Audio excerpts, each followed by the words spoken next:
పగుళ్ళకుండ. ఒక ఊరిలో నీళ్లు మోసే పనివాడొకడు ఉండేవాడు.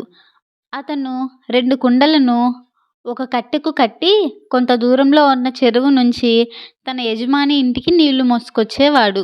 ఆ 2 కుండల్లో ఒకటి కొద్దిగా పగిలి నీరు కారిపోతుంటే మరొకటి చుక్క నీరు కూడా కారకుండా ఉంది. చాలా దూరంగా ఉన్న యజమాని ఇంటికి 2 కుండల్లో నీళ్లు తీసుకొచ్చేసరికి కొద్దిగా పగిలిన కుండలో ఎప్పుడూ సగం నీరే మిగిలేది. ఎన్నో నెలలు ఇలాగే కేవలం 1.5 కుండ నీరే యజమాని ఇంటికొచ్చేసరికి మిగిలేవి. నిండా నీరు మోస్తున్నానని ఆ రెండిట్లో మంచి కుండ గర్వంతో పొంగిపోయేది. కానీ పగుళ్ళ కుండ తన పని తాను సక్రమంగా చేయలేకపోతున్నందుకు సిగ్గుతో చచ్చిపోయేది. అవమానకరంగా భావించేది.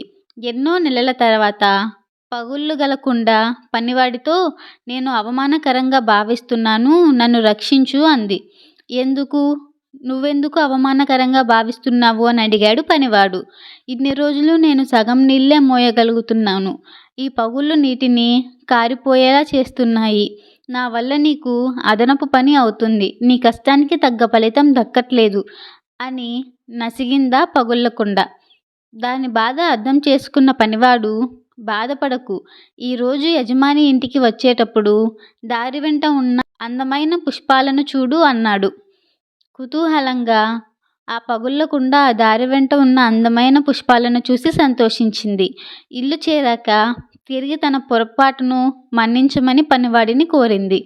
పనివాడు ఆ కుండతో, "కేవలం నీ వైపే అందమైన పుష్పాలున్నాయి. మరో కుండ వైపు లేవు. అది నువ్వు గమనించావా? ఎప్పుడూ నిన్నే ఆ అందమైన పూల మొక్కల వైపు ఉండేలా చేస్తాను. నీ నుంచి కారిపోయే నీటిని వాటికి అందేలా చేస్తాను. అంటే నువ్వే వాటికి నీరు పోస్తున్నావన్నమాట.